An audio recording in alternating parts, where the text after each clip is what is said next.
Uses of be verb দেখেন, আমরা জানি ভার্ব হচ্ছে একটা সেন্টেন্স এর হার্টবিট। ভার্ব ছাড়া আমরা কোনো সেন্টেন্স তৈরি করতে পারি না।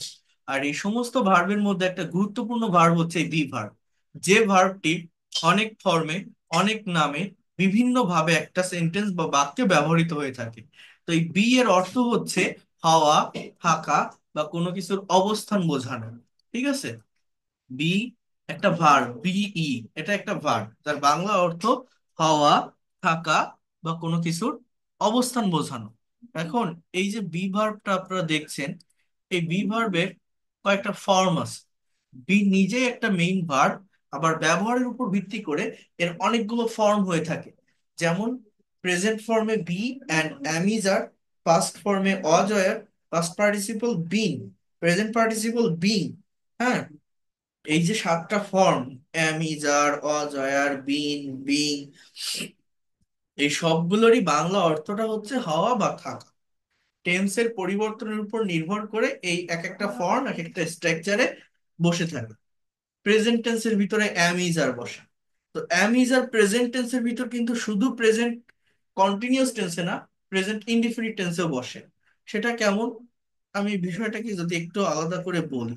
দেখেন, আমরা জানি যে এগুলো অক্সিলারি বা হেল্পিং ভার্ব, কিন্তু বিষয়টা তেমন না। মনে করেন এখানে আমি ভার্ব লিখছি, একটা ভার্বের যে ফর্ম গুলো থাকে, মনে করেন ভার্বের ফর্ম আমাদের জানতে হয়, এটা একটা গুরুত্বপূর্ণ টপিক। সো প্রত্যেকটা ভার্বের ফর্ম থাকে। ভি 1 বা প্রেজেন্ট ফর্ম, ভি 2 বা পাস্ট ফর্ম, ভি 3 বা পাস্ট পার্টিসিপল ফর্ম, ভি 4 বা প্রেজেন্ট পার্টিসিপল ফর্ম, ভি 5 বা থার্ড পারসন ফর্ম। এই যে ফর্মগুলো আমি এখানে লিখলাম। এখন আমি যদি বলি বি, এই বি এটা একটা মানে বেস ফর্মের ভার্ব। এর প্রেজেন্ট ফর্মটা মানে এটা অন্যান্য সব ভার্বের মতোই, বাট একটু ডিফারেন্ট। প্রেজেন্ট ফর্মটা হচ্ছে অ্যামিজা। এ এই যে বি ভার্বের প্রেজেন্ট ফর্ম কি বললাম, অ্যামিস আর। এর পাস্ট ফর্ম হচ্ছে আপনার ওয়াজ, ওয়ার। এই ভার্বটার পাস্ট পার্টিসিপল ফর্ম হচ্ছে বিন, বি, প্রেজেন্ট পার্টিসিপল হচ্ছে বিং। থার্ড পারসন ফর্ম ওইভাবে হয় না, অর্থাৎ subject third person singular number হলে যেটা বসে ইজ বা ওয়াজ এরকম। এবং এই ভার্বটার দুইটা মিনিং, অর্থাৎ এর যে অর্থ, বাংলা অর্থ, সেটা হচ্ছে দুইটা। একটা হচ্ছে হওয়া, আর একটা হচ্ছে থাকা। কথাটা বুঝবেন, বি এর বাংলা অর্থ হচ্ছে হওয়া অথবা অথবা থাকা। তো এইটা কাকে বলে, হওয়া কি আর থাকা কি? যদি এক্সটেনশনে পার্সন থাকে বা নাউন থাকে, বি এর মানে হওয়া। যদি প্লেস থাকে বা অ্যাডভার্ব থাকে, তখন বি এর মানে হয় থাকা। তো বিষয়টা কি আমি একটু বুঝিয়ে বলি আপনাদের। একটা সেন্টেন্স দিলে ভালো হয় স্যার, একটা সেন্টেন্স। একটা না, অনেকগুলো দিব। ওয়েট করেন।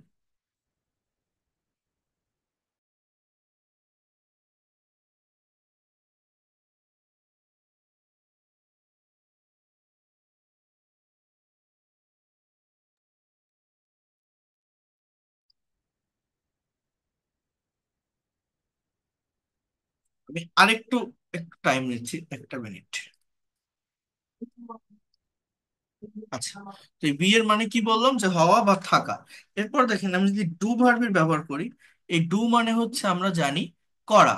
এর পাস্ট ফর্ম হচ্ছে ডিড। এর পাস্ট পার্টিসিপলটা কি, ডান। এর প্রেজেন্ট পার্টিসিপল ডুইং। এর যে থার্ড পারসন ফর্ম, এটা হচ্ছে ডাস। আমি যদি বলি হ্যাভ, হ্যাভ এর মানে কি আছে, এর পাস্ট ফর্ম কি, হ্যাড। পাস্ট পার্টিসিপলটাও কিন্তু হ্যাড, আমরা অনেকেই ভাবি হ্যাভ হ্যাজ হ্যাড, বাট না, হ্যাভ হ্যাড হ্যাড। এর প্রেজেন্ট পার্টিসিপল হচ্ছে হ্যাভিং। এর থার্ড পারসন হচ্ছে হ্যাজ। প্রত্যেকটা ভার্বের এই যে ভি 5, এটা কি, এটা প্রেজেন্ট ইনডিফিনিট টেন্সে subject third person singular number হলে ভার্বের সাথে এস বা ইএস বসে, এটা নিয়ম। কিন্তু এই হ্যাবের বিষয়টা কিন্তু এরকম না, তাহলে এরকম হ্যাভস হতো। বাট হ্যাবেরটা হচ্ছে হ্যাজ, সাবজেক্ট সিঙ্গুলার হলে হ্যাজ বসে। এখন দেখেন, এই যে ভার্বের ফর্মগুলো আমি লিখলাম, এটা কেন লিখছি আগে একটু সেটা বোঝেন। মনে করেন এই যে রাইট মানে লেখা, আমি যদি বলি হি রাইট, এর মানে কি, সে লেখে। হি রাইট আ লেটার, কি লেখে, সে একটা চিঠি লেখে, একটা সেন্টেন্স বা বাক্যে সাবজেক্ট আর ভার্ব পাশাপাশি বসালে বাকি অংশটা এমনিতেই পাওয়া যায়, অটোমেটিক্যালি চলে আসে। এখন আমি যদি বলি হি বি, এই বি মানে কি? হওয়া বা থাকা, তাহলে সে হয় বা সে থাকে। এখন আমি যদি বলি হি বি আর ডক্টর, এর মানে হচ্ছে সে হয় একজন ডক্টর। আবার আমি যদি বলি হি বি ইন ঢাকা, এই প্লেস বা জায়গার আগে ইন বা অ্যাট প্রেপোজিশনের ইউজ করতে হয়। তুলনামূলক বড় জায়গার আগে ইন, ছোট জায়গার আগে অ্যাট। এখন আমি যদি বলি হি বি ইন ঢাকা, এর মানে হচ্ছে সে ঢাকায় থাকে। এই হচ্ছে আমার মূলত এক্সাম্পল। হ্যাঁ, তার মানে দেখেন, একটু বোঝার চেষ্টা করেন। হুম, তো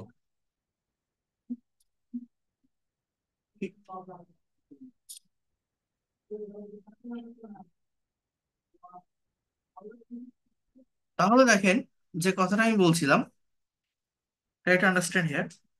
এখানে বি না বসায় আমরা বসাই হচ্ছে ইজ। কারণ কি, ওই বি ভার্বের প্রেজেন্ট ফর্মটা আমরা জানি অ্যাম ইজ আর। তো এই জন্য আমরা এখানে ইজ বসাই, বা ওই যে থার্ড পার্সন ফর্ম ইজ।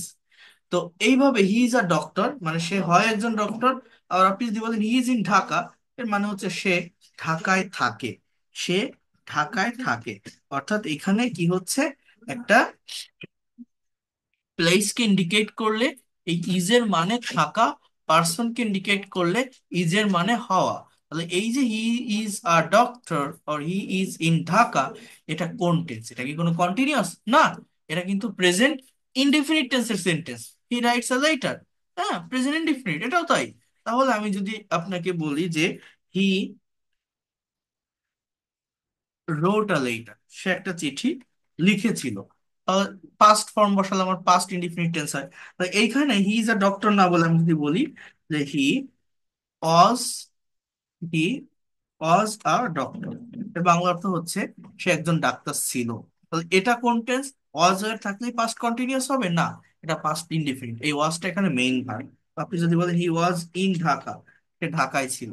আবার আপনি যদি বলেন এই জায়গাটাতে যে he will write a letter, আমার ফিউচার ইনডিফিনিট টেন্সের স্ট্রাকচার কি? শ্যাল বা উইল প্লাস ভার্বের প্রেজেন্ট ফর্ম, মানে বেস ফর্ম বা রুট ফর্ম।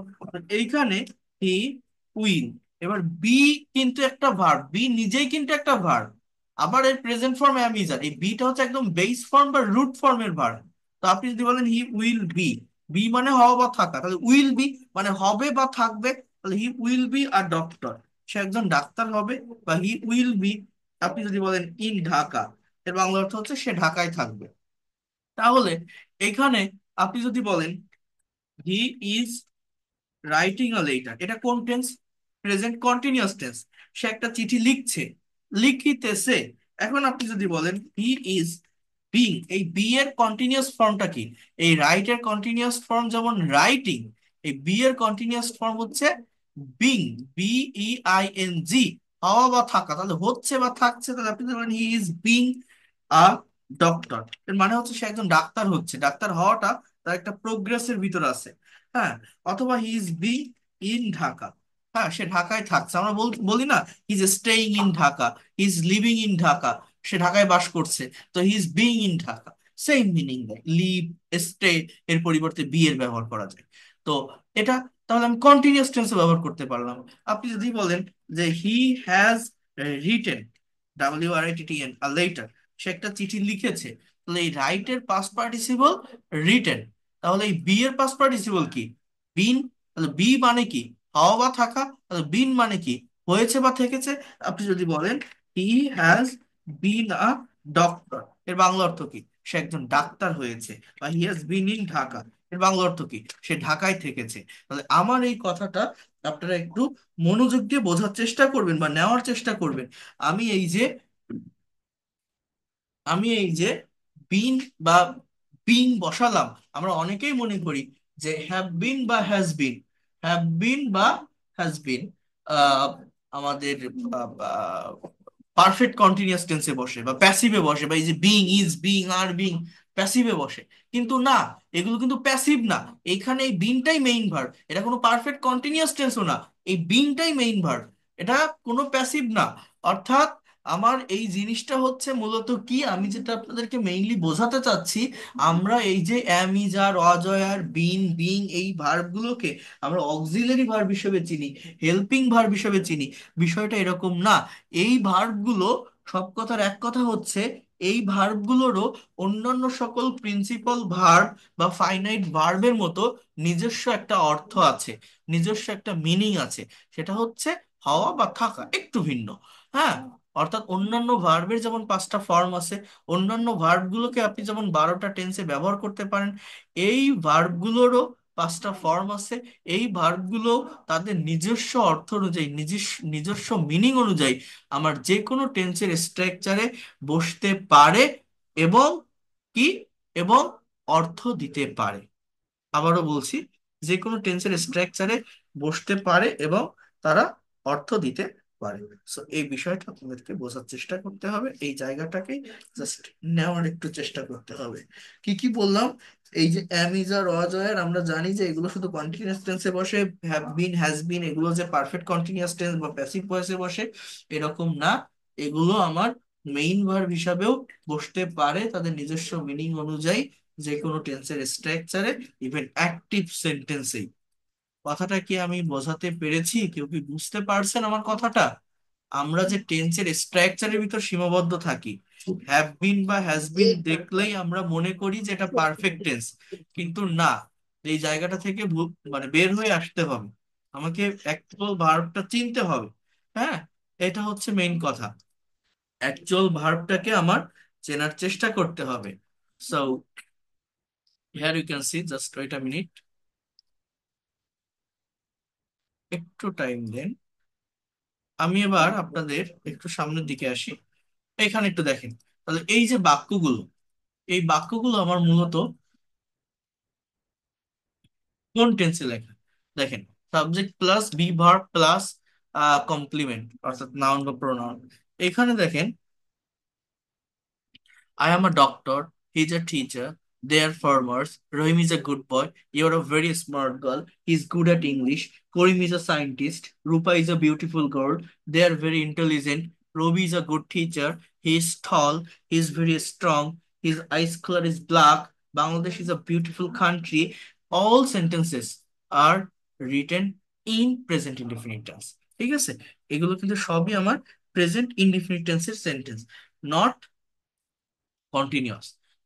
এই অ্যামিজারটা এখানে মেইন ভার্ব, এই বিষয়টা আমাদেরকে একটু বুঝতে হবে। আর কন্টিনিউয়াস টেন্সে আমার অ্যামিজারের ব্যবহার কোথায় হয়? অক্সিলারি ভার্ব, হেল্পিং ভার্ব হিসাবে, অর্থাৎ অন্য একটা মেইন ভার্বের পূর্বে। যখন এগুলো এই অক্সিলারি বা হেল্পিং ভার্ব হিসেবে বসে, অন্য একটা মেইন ভার্বের পূর্বে বসে, তখন কিন্তু এই ভার্বগুলোর কোনো অর্থ দেয় না। ওই যে বলছি অ্যামিজারের মানে হওয়া বা থাকা, এই ধরনের কোনো মিনিং বা অর্থ কিন্তু আমার দেয় না। এখানে কিন্তু মেইন ভার্বটাই অর্থ দেয়। তখন এই অ্যামিজার জাস্ট সেন্টেন্স বা বাক্যগুলোকে নেগেটিভ বা ইন্টারোগেটিভ করার জন্য বসে। যেমন হি ইজ প্লেইং ফুটবল, সে ফুটবল খেলছে। They are drawing a picture, তারা ছবি আঁকছে। Karim is working at a company, করিম একটা কোম্পানিতে কাজ করছে। I am doing my homework, আমি আমার হোমওয়ার্ক করছি। এখানে ডু, ওয়ার্ক, ড্র, প্লে, এই ভার্বগুলো মেইন ভার্ব, এই ভার্বগুলোই মূলত অর্থ দিচ্ছে। Am is are just structure maintain করার জন্য বসে, এবং সেন্টেন্স বা বাক্যকে নেগেটিভ বা ইন্টারোগেটিভ করার জন্য বসে। যেমন ইউ আর ইটিং রাইস, তুমি ভাত খাচ্ছ। You are not eating rice, তুমি ভাত খাচ্ছ না। আর ইউ ইটিং রাইস, তুমি কি ভাত খাচ্ছ? আরেন্ট ইউ ইটিং রাইস, তুমি কি ভাত খাইতেছো না বা খাচ্ছ না? দে আর প্লেইং ফুটবল, তারা ফুটবল খেলছে। They are not playing football, তারা ফুটবল খেলছে না। আর দে প্লেইং ফুটবল, তারা কি ফুটবল খেলছে? Aren't they playing football, aren't they playing football, তারা কি ফুটবল খেলছে না? তারা কি ফুটবল খেলছে না? সো এইভাবে এটা করতে হবে। আবার এই অক্সিলারি ভার্বের আগে আপনি যদি ডাবল ইউএইচ ওয়ার্ড অ্যাড করেন, ডাবল ইউএইচ ওয়ার্ড যুক্ত ইন্টারোগেটিভ সেন্টেন্স হয়। যেমন আর দে প্লেইং ফুটবল, তারা কি ফুটবল খেলছে? Where are they playing football, তারা কোথায় ফুটবল খেলছে? Why are they playing football, তারা কেন ফুটবল খেলছে? How are they playing football, তারা কিভাবে ফুটবল খেলছে? Why aren't they playing football, তারা কেন ফুটবল খেলছে না? তারা কেন ফুটবল খেলছে না? একটা সেন্টেন্সকে কতগুলো ওয়েতে কতভাবে ট্রান্সফর্ম করা যায়, গত ক্লাসে এটা আমি আপনাদেরকে দেখিয়েছিলাম। আজকে আবার দেখেন, he is driving a car, সে একটা গাড়ি চালাচ্ছে। He is not driving a car, সে গাড়ি চালাচ্ছে না। Is he driving a car, সে কি গাড়ি চালাচ্ছে? Isn't he driving a car, সে কি গাড়ি চালাচ্ছে না? Why is he driving a car, সে কেন গাড়ি চালাচ্ছে? Where is he driving a car, সে কোথায় গাড়ি চালাচ্ছে? How is he driving a car, সে কিভাবে গাড়ি চালাচ্ছে? Why isn't he driving a car, সে কেন গাড়ি চালাচ্ছে না? When isn't he driving a car, সে কখন গাড়ি চালাচ্ছে না। Why isn't he driving a car, সে কোথায় গাড়ি চালাচ্ছে না। সো এইভাবে দেখছেন, যত ট্রান্সফর্ম করতে পারবেন তত দ্রুত আপনার এই ফ্লুয়েন্সিটা চলে আসে। সো এইভাবেই আমার ওয়াজ ওয়ার ব্যবহারটাও same. Past continuous, past indefinite দুই জায়গায় ওয়াজ ওয়ার ব্যবহার হয়। পাস্ট ইনডিফিনিট টেন্সে সেটা main verb, past continuous auxiliary verb. অর্থাৎ এই যে সেন্টেন্স গুলো, he was a good boy, I was a teacher, they were players, Rahim was a doctor, you were happy, এখানে এটা কি হিসাবে ব্যবহার হচ্ছে? মেইন ভার্বের পাস্ট ফর্ম, বি ভার্বের ভি টু পাস্ট ফর্ম। অর্থাৎ এই ওয়াজটা এখানে মেইন ভার্ব, এগুলো সবই পাস্ট ইনডিফিনিট টেন্সের সেন্টেন্স। তো এইভাবে ফিউচার টেন্সটা, ওই যে বললাম, আমরা শ্যাল বি বা উইল বি দেখলেই মনে করি কি যে ফিউচার কন্টিনিউয়াস, বাট না, এখানে বিটা মেইন ভার্ব, উইলটা হেল্পিং ভার্ব। বিটা মেইন ভার্ব, উইলটা হেল্পিং ভার্ব। শ্যাল বি বা উইল বি এর পরে যদি আরেকটা ভার্ব থাকে, তার সাথে আইএনজি থাকে, তাহলে ফিউচার কন্টিনিউয়াস বলি। বাট এগুলো কিন্তু future indefinite. I will be a doctor, আমি একজন ডাক্তার হব। He will be a teacher, সে একজন শিক্ষক হবে। ইট উইল বি ডেঞ্জারাস, এটা বিপজ্জনক হবে। দে উইল বি ফুটবলার, তারা ফুটবলার হবে। এগুলো সবই কোন টেন্স? Future indefinite tense. এই জায়গাগুলো আমাদেরকে একটু ভালোভাবে বোঝার চেষ্টা করতে হবে, একটু ভালোভাবে নেওয়ার চেষ্টা করতে হবে। ওকে। এগুলো যখন নেগেটিভ ইন্টারোগেটিভ করবেন, ওই ওই সেম ওয়েতে আপনি করতে পারবেন। হ্যাঁ, যেমন দেখেন, ওই যে কথাই ছিল, এই দেখেন, I won't be a doctor, আমি ডাক্তার হব না। ওন্ট মানে উইল নট কে সংক্ষেপে বা কন্ট্রাস্টে ওন্ট বলা হয়। He won't be a teacher, সে শিক্ষক হবে না। They won't be a footballer, তারা ফুটবলার হবে না। যখন আপনি ইন্টারোগেটিভ করবেন, জাস্ট উইলটা সাবজেক্টের আগে আসবে। অনেকে উইল বি একসঙ্গে আগে নিয়ে ফেলে, বাট না, জাস্ট উইলটাই সাবজেক্টের আগে আসবে।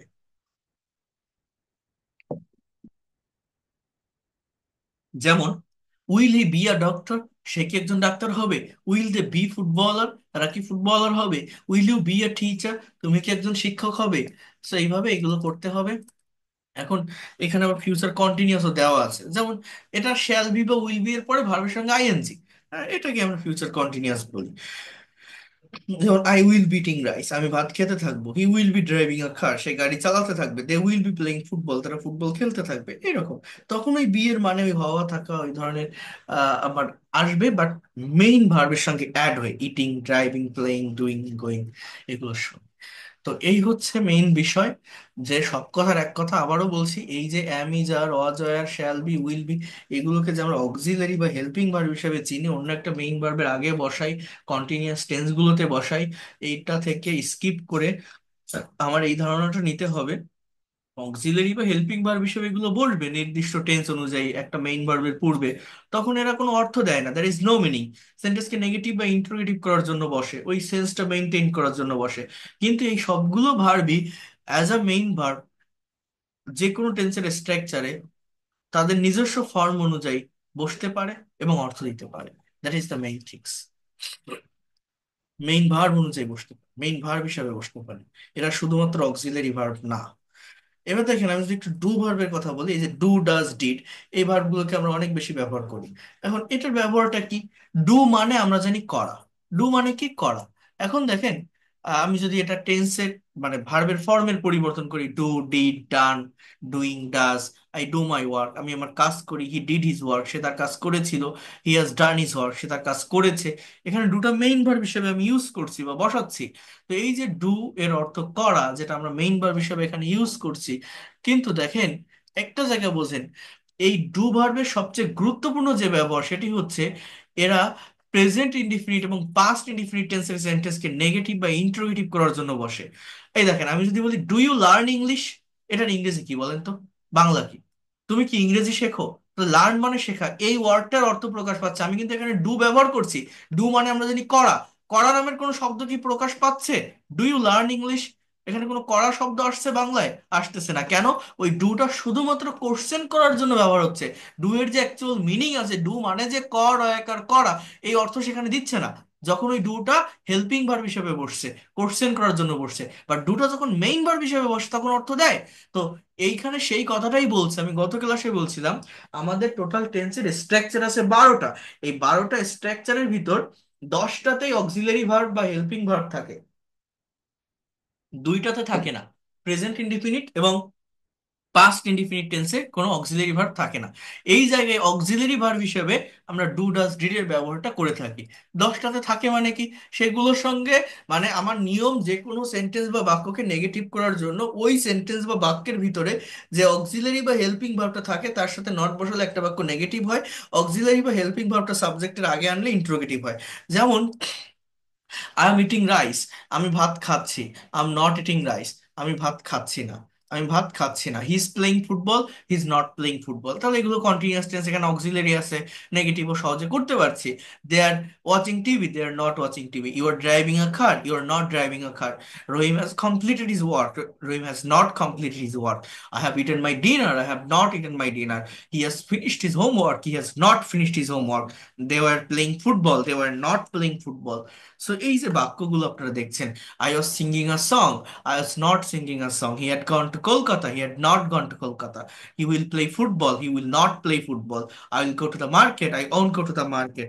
সো নেগেটিভ ইন্টারেটিভ কিন্তু করা যাচ্ছে।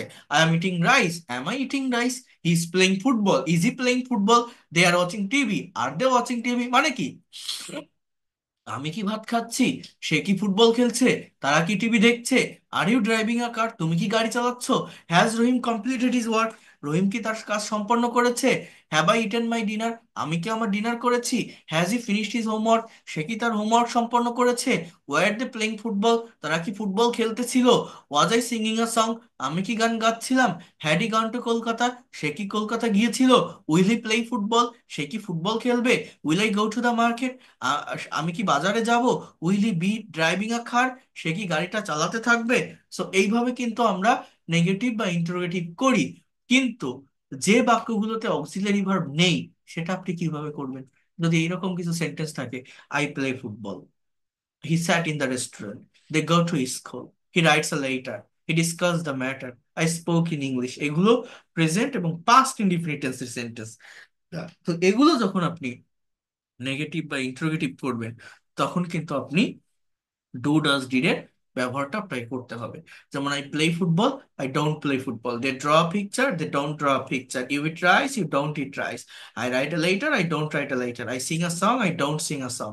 Subject third person singular number হলে ভার্বের সাথে এস বা ইএস বসে বা ভার্বের থার্ড পার্সন ফর্ম বসে।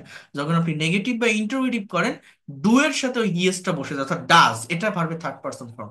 আর যখন ডাজ বসতেছে তখন আর মেইন ভার্বের সাথে এস বা ইএস বসে না, কারণ পরপর দুটো থার্ড পার্সন ফর্মের ভার্ব পাশাপাশি বসতে পারে না। So he plays football, he doesn't play football. She sings a song, she doesn't sing a song. Rahim draws a picture, Rahim doesn't draw a picture. It has a red colour, it doesn't have a red colour. এইটার মানে কেউ বোঝেন? It has a red colour, but এখানে it doesn't have a red colour কেন হলো? এটা কেউ আমাকে ব্যাখ্যা দিতে পারেন? এইটা কেন হলো, এটা রিজনটা কি? Is there anyone who can explain me about that? এখানে ইটটা হচ্ছে থার্ড পার্সন সিঙ্গুলার নাম্বার। কি? এখানে ইট ডাজ হচ্ছে, এটা প্রেজেন্ট ইন্টারভিউ হয়। হ্যাঁ, he has a red colour. Right. অর্থাৎ আমরা কিন্তু এই ভুলটা করে থাকি। সেটা হচ্ছে, মনে করেন আমি যদি এরকম একটা সেন্টেন্স বলি যে হি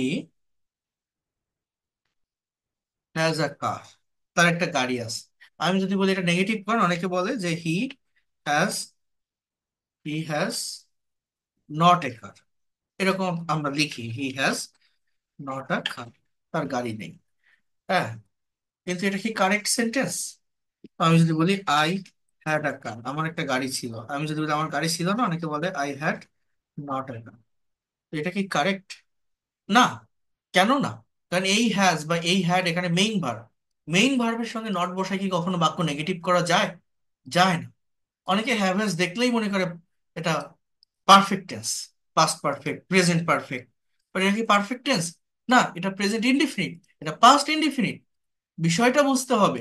আমি যদি বলি যে হি গোস টু স্কুল, এই গোসটা আমি কেন বসাচ্ছি? Subject third person singular number, এই জন্য এই গো একটা প্রেজেন্ট ফর্মের ভার্ব, এর third person form goes. Subject he she it কোনো সিঙ্গেল নাম হলে আমি এই গোসটা বসাই, তো এটা আমার মেইন ভার্ব। আমি যখন এই বাক্যটাকে নেগেটিভ করছি, আমি কি বলছি? He goes not to school, goes not বলছি। আমি কিভাবে নেগেটিভ করি যে হি ডাজেন্ট, এই ডাজটা আমি কেন বসাই? দেখেন এই ডু এর থার্ড পারসন ফর্ম হচ্ছে ডাজ, গো এর থার্ড পারসন গোজ, ডু এর থার্ড পারসন ডাজ। তো যখন আমার অ্যাফার্মেটিভ সেন্টেন্সে গোজ হচ্ছে, নেগেটিভ করার জন্য আমি ডাজ বসাচ্ছি। যখন ডাজ বসাচ্ছি তখন আর ওই গোজ থাকে না, পরপর দুটো থার্ড পারসন ফর্মের ভার্ব বসতে পারে না। তো ডাজ বসালে মেইন ভার্বটা প্রেজেন্ট ফর্মে চলে আসে, অর্থাৎ গো হয়ে যাচ্ছে। তো আমি বলছি যে he doesn't go to school.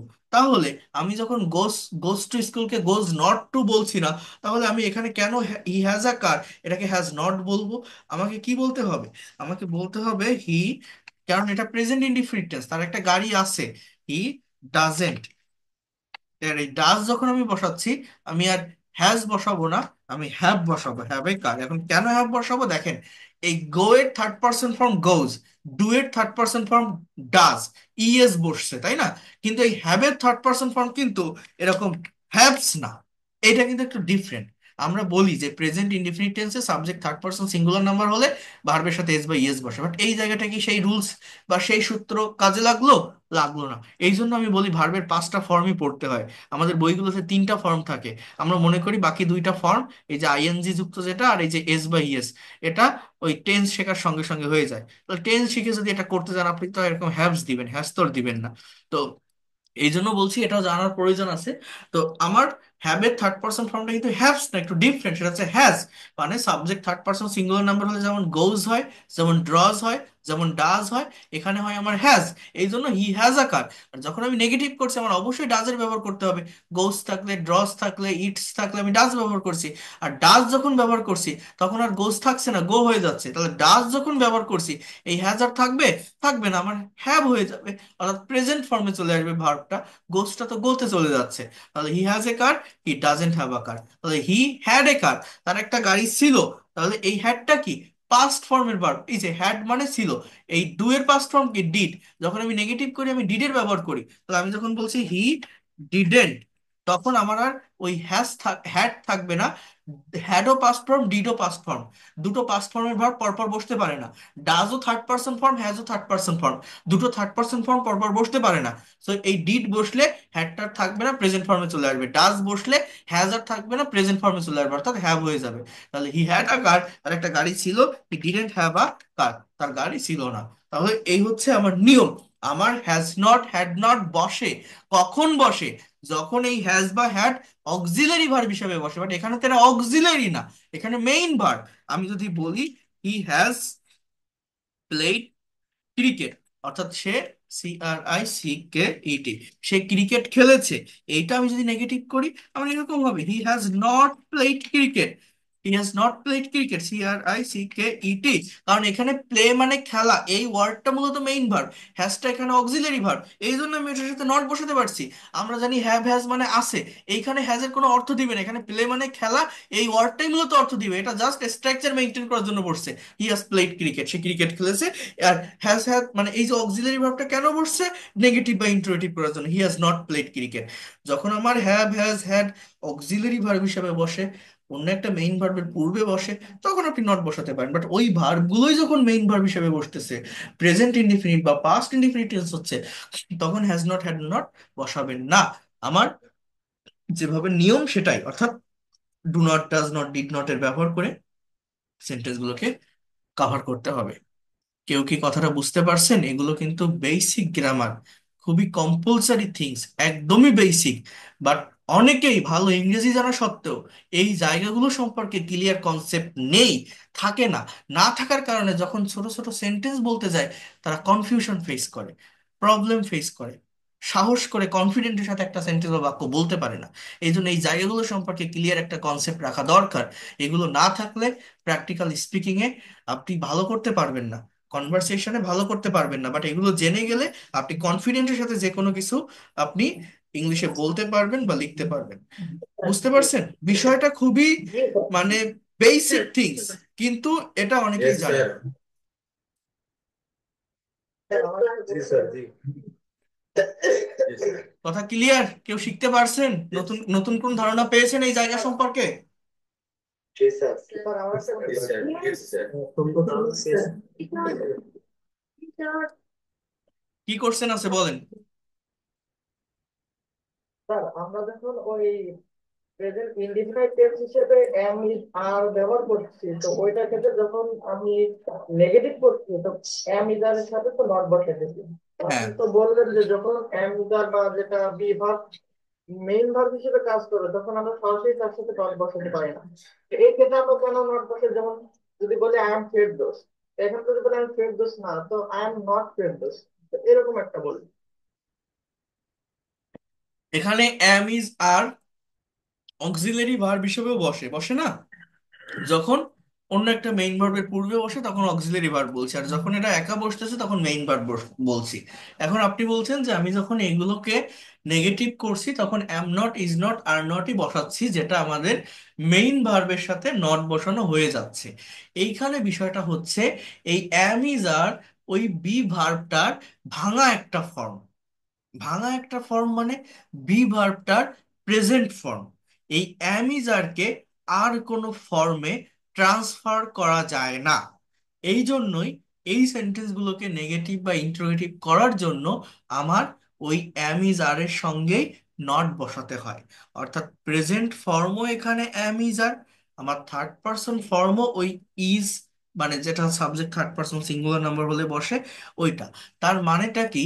আপনি যখন আপনি যখন একটা সেন্টেন্স প্রেজেন্ট ইনডিফিনিট টেন্সে লিখছেন, মনে করেন আমি যদি বলি হি প্লেইস ফুটবল, সে ফুটবল খেলে, আপনি যখন এটাকে নেগেটিভ করছেন, আপনি বলছেন যে he does doesn't play football, সে ফুটবল খেলে না। অর্থাৎ আপনি ডাজ বসাচ্ছেন, ডাজ বসালে মেইন ভার্বটার সঙ্গে ওই এস বা ইএস থাকে না, ওইটা চেঞ্জ হয়ে বেস ফর্মে চলে আসছে, অর্থাৎ প্লে হয়ে যাচ্ছে। কিন্তু এই যে অ্যামিজার, এইটাকে কখনোই ওইভাবে ভাঙা যায় না। ওই ইজটা আপনি যদি এখানে ডাস দেন, ওই ইজ ভেঙে আপনি কোন জায়গায় নিয়ে আসবেন, কি নিয়ে আসবেন? ওইটা কখনো ওইভাবে হয় না।